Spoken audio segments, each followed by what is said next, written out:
বাড়িতে কি নিয়ে গ্যাঞ্জাম হইছে তোমাদের মধ্যে কেউ একজন বলো। চাপকে যান, কথা কইতে দেন। বিসমিল্লাহির রহমানির রহিম। সম্মানিত উপস্থিতি, আসসালামু আলাইকুম।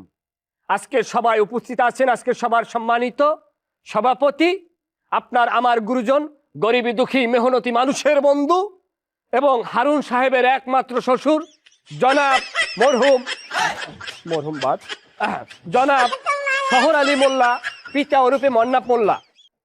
আমি আমার পিতৃতুল্য শ্বশুরের পায়ে ভক্তি শ্রদ্ধা রেখে সামান্য আলোচনা করতে চাই। আপনারা জানেন, আপনারা অবগত আছেন, আমি একজন সাবেক খুনি মুহুরি। আমাকে মুহুরি থাকা অবস্থায় আমাদের বরিশাল অঞ্চলের লাখ লাখ মানুষ আমাকে উকিল স্যার বলে ডাকতো। সেই সম্মান জলাঞ্জলি দিয়ে আমি আপনার বাড়িতে আপনার কন্যাকে বিবাহ করে এখানে থেকেছি এবং কি এই জীবন আমি বেছে নিয়েছি। কি কারণে আপনারা তা জানেন? এত দুনিয়ার কথা পাচাইতেছে কেন? মূল বক্তব্য বলো। আব্বা, আমি মূল কথাটাই আমি কইতেছি, আমার একটু সময় দেন বাবা।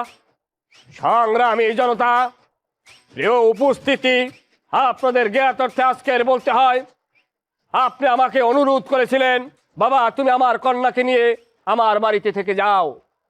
ঘর জামাই জীবন শুরু করে আজ অবধি আমি নানান ষড়যন্ত্র চড়াই উত্তরয় পার হয়ে এ পর্যন্ত আমি আমার জীবন অতিবাহিত করতে আছি। কিন্তু থামেন, কি শুরু করছেন আপনি? হ্যাঁ, এটা কি কোনো রাজনৈতিক মঞ্চ? আপনি যেমনি ভাষণ দেওয়া শুরু করছেন, এমনি তো এমপি মন্ত্রীরাও ভাষণ দেয় না। কি কইতে চান এটা সংক্ষেপে বলেন। তুই আর তোর বাপে ক মনটা চাই ওরে রে। দেখছেন আব্বা, কথা কইতে দেয়, আমার কথা কইতে দিতে হবে, নাইলে তো আমি কথা বলতে পারবো না। হলে আমি ওর মূল অংশ সামনে শুনবেন কেমনে? আমার তো পারলে মারি হেলাই, যে কোনো মুহূর্তে শুনবেন যে আপনার মাইয়ের রাজি হয়ে গেছে, এই রাজি হবে ও। ঘটনার বড় ভাই সাক্ষী আছে, আমি এক কথা কর না কামনে, কথা ওঠে না কামনে, উঠে কথা কর না কামার সামনে। হারুন আব্বা দেখছুন কি তা আলোচনা করে, এর আচরণ করলে কি সম্মান পাওয়া যায়? ফল গুণ আমি কইতাম কি তা আমার কথা কোনো জায়গায় রাখছস? আব্বা আমি যে বাড়ি বড় জামাই, এরা দুলে মিললে আমার সাথে দাম দেয় না।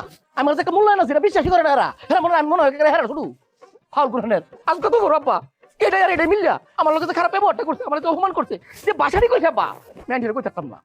বাসা বাবা বিচার চাই। তিনালিপ টান দিয়ে কথা কন মেয়া, কন তো সব মিথ্যে কথা। ওনার কোনো ইমান আমার নাই, এইটা একটা জাতীয় বেঈমান। আপনি জানেন উনি হচ্ছে কি? উনি আজকের ওনার একটু বাঁচাইছি আমি এক প্রকার কই গেলে, নাইলে ওনাতে উনি আজকে মরিয়ে যায়। ওনার কয় বছর বয়স হয়? 3 বছর। হ্যাঁ, আমি ওনার বাঁচাইলাম আর উনি উল্টা মিলে আমারে ধমক দিয়ে কথা কয়, মাটিতে ভাগ হয়ে যাক, আমি যাই আমেরিকা উঠি।